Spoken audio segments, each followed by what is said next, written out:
Salam sejahtera bagi kita semua. Apa kabar di hari ini? Diharapkan kalian semua dalam keadaan sehat dan senantiasa dalam berkat dan lindungan Tuhan. Dan sebelum kita lanjut, di subscribe, like, komen channel ini. Dan untuk pelajaran ekonomi kelas 11 dalam kurikulum Merdeka, kita akan bahas di bab 2, pendapatan nasional dan kesenjangan ekonomi. Yang khususnya kita akan bahas di poin B, kesenjangan ekonomi. Tujuan pembelajaran. 1. Menjelaskan pengertian kesenjangan ekonomi. 2. Menganalisis penyebab kesenjangan ekonomi. Dan yang ketiga adalah menentukan solusi untuk mengatasi kesenjangan ekonomi. Amati gambar di atas. Apa yang bisa kalian simpulkan dari gambar tersebut? Kalian akan melihat perbedaan mencolok dari kedua jenis bangunan yang ada. Kalian dapat melihat perumahan dengan bangunan tinggi yang di dekatnya terdapat perumahan yang tidak layak huni. Hal ini dapat terjadi karena adanya kesenjangan ekonomi yang ada di masyarakat. Kesenjangan ekonomi atau ketimpangan ekonomi adalah kondisi tidak seimbang yang terjadi di masyarakat berdasarkan aspek ekonomi, di mana aspek ekonomi dapat terlihat dari tidak seimbangnya pendapatan masyarakat. Di satu daerah bisa terdapat kelompok masyarakat yang memiliki pendapatan yang sangat tinggi, bahkan di atas rata-rata. Tetapi ada juga kelompok masyarakat yang memiliki pendapatan rendah di bawah rata-rata, tinggal di daerah yang sama. Kesenjangan ekonomi dapat terjadi karena adanya perbedaan batas kemampuan finansial yang besar antara kelompok pendapatan tinggi dengan kelompok pendapatan rendah. Tentu saja ini bukan merupakan hal yang baik bagi satu negara, sebab besarnya kesenjangan finansial antara kelompok pendapatan tinggi dengan kelompok pendapatan rendah menunjukkan masih tingginya ketimpangan ekonomi yang terjadi di negara tersebut. Kesenjangan ekonomi dapat memicu timbulnya kemiskinan di masyarakat. Ya, kita mulai pertama kita akan bahas tentang penyebab kesenjangan ekonomi. Nah, penyebab kesenjangan ekonomi itu disebabkan A. Kondisi demografi, B. Kondisi pendidikan, C. Pendapatan yang tidak merata, D. Pembangunan yang tidak merata, dan E. Kurangnya lapangan kerja. Nah, kita mulai di A. Kondisi demografi. Kondisi demografi berkaitan dengan kependudukan. Kondisi penduduk di satu daerah dengan daerah lainnya tentulah berbeda, baik itu dari segi jumlah, komposisi, dan persebaran. Kondisi penduduk yang semakin beragam antara penduduk di perkotaan dan di pedesaan tentu saja akan menghasilkan masalah yang semakin kompleks.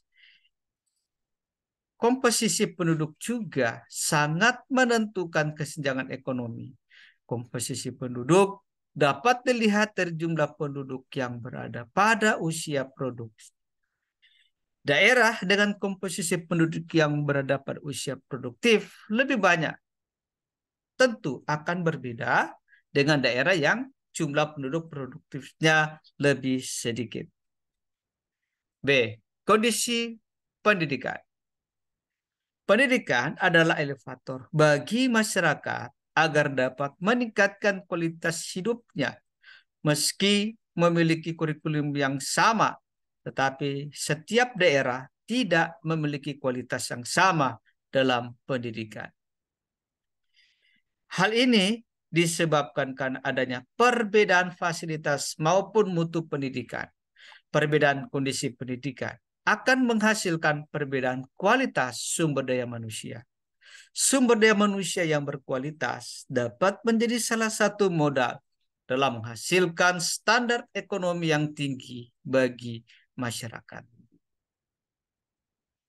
C. Pendapatan yang tidak merata.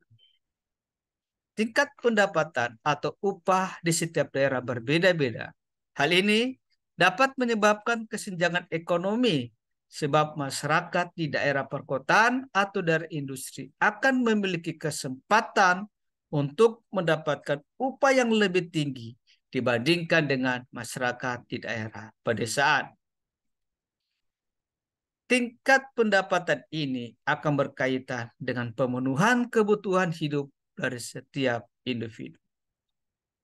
Dengan memperoleh pendapatan yang tinggi, maka kemampuan pemenuhan kebutuhan masyarakat akan semakin tinggi. Sedangkan tingkat upah yang rendah akan membuat masyarakat kesulitan memenuhi kebutuhan hidupnya. D. Pembangunan yang tidak merata. Pembangunan yang merata merupakan salah satu langkah negara untuk mengurangi kesenjangan ekonomi. Salah satu contoh bentuk pembangunan yang dilakukan pemerintah adalah pembangunan infrastruktur. Jika pembangunan infrastruktur dilakukan dengan baik, maka ketercapaian pembangunan ekonomi yang merata akan lebih mudah dicapai. Apabila pembangunan infrastruktur dilakukan dengan merata, maka masyarakat di setiap wilayah dapat melakukan kegiatan ekonomi dengan efisien. Kurangnya lapangan kerja. Kesejahteraan masyarakat salah satunya dipengaruhi oleh ketersediaan lapangan kerja. Sempitnya lapangan kerja akan memunculkan pengangguran di masyarakat. Masyarakat yang tidak memiliki pekerjaan tidak dapat memenuhi kebutuhan dengan maksimal. 2. Solusi mengatasi kesenjangan ekonomi. Kesenjangan ekonomi memiliki dampak pada kesejahteraan masyarakat. Dan ini diperlukan langkah-langkah yang solutif dalam mengatasi hal tersebut. Nah, untuk langkah-langkah tersebut kita akan mencari atau mengidentifikasi akar penyebab dari masalah tersebut.